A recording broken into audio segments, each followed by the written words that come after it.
Tonight, while you're asleep, on the other side of the Pacific, a country is testing a missile that can hit Los Angeles in just 14 minutes. That country has more warships than the United States. It has missiles that can send a $13 billion aircraft carrier to the bottom of the ocean before the captain even knows what hit him. It has stealth fighters that radar simply can't see. That country is China, and this isn't some future threat, this is happening right now. Back in 1996, China backed down the moment it saw 2 U.S. aircraft carriers. Today, that same China is saying, Taiwan is ours. The South China Sea is ours. Anyone who gets in the way will face serious consequences. So how did this transformation happen?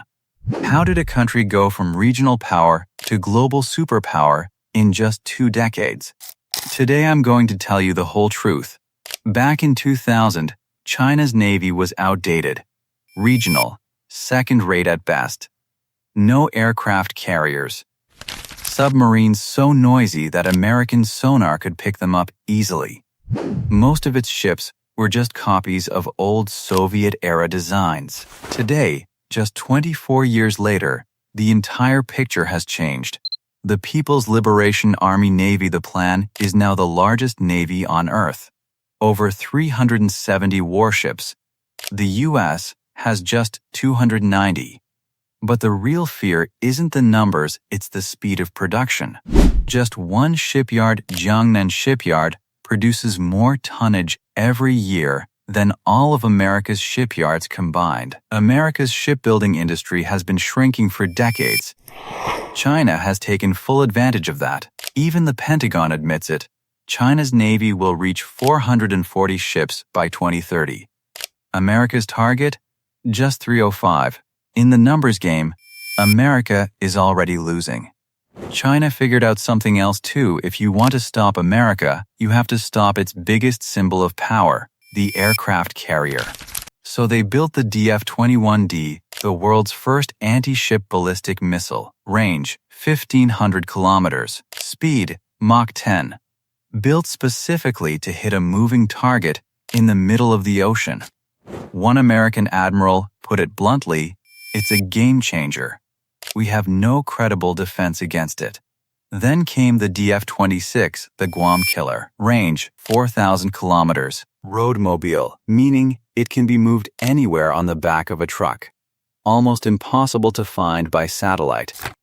And the scariest one of all, the DF-17 hypersonic glide vehicle.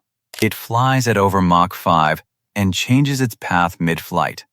America's THAAD, Patriot, Aegis, none of them can intercept it. China isn't the one saying this, the U.S. Air Force Research Laboratory admitted it themselves. The South China Sea, the Taiwan Strait, right in the bullseye of all these missiles. The carrier story is just as wild. In 1998, China bought a half-built Soviet carrier from Ukraine. The official reason? A floating casino in Macau. Nobody believed it. But nobody took it seriously either. 13 years later, that ship became China's first carrier, the Liaoning. Then came the Shandong, built entirely with their own design. Then, in 2022, the world stopped the Fujian. It has EMAL's electromagnetic aircraft launch system. Before this, that technology only existed on America's Gerald R. Ford. China built it themselves. A 4th carrier is now under construction, nuclear-powered. The goal, at least 6 carriers by 2035. In 2023, the Pentagon ran a classified war game, a Taiwan invasion scenario. The result was shocking. In just the first few days of the war, America lost 2 aircraft carriers and more than 20 warships. The Pentagon is still keeping that result classified. And it's not hard to guess why. America has 3 problems. First, its shipbuilding industry has been shrinking for decades. It can't build ships fast enough. Second, the Navy is stretched thin across the entire globe, the Middle East, Europe, Asia, everywhere at once. Third, and most dangerous of all, America depends on China for the parts that go into its own weapons. America is literally buying weapon components from its own enemy. I don't want you to be scared. I want you to know the truth, because the outcome of this race will decide the future of 23 million people in Taiwan.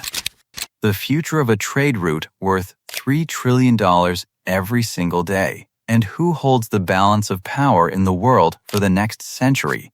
In 1996, China backed down. In 2024, those days are gone. Drop a comment, do you think America is still ready? Next video, Taiwan Strait. Is war inevitable? Subscribe. See you next time.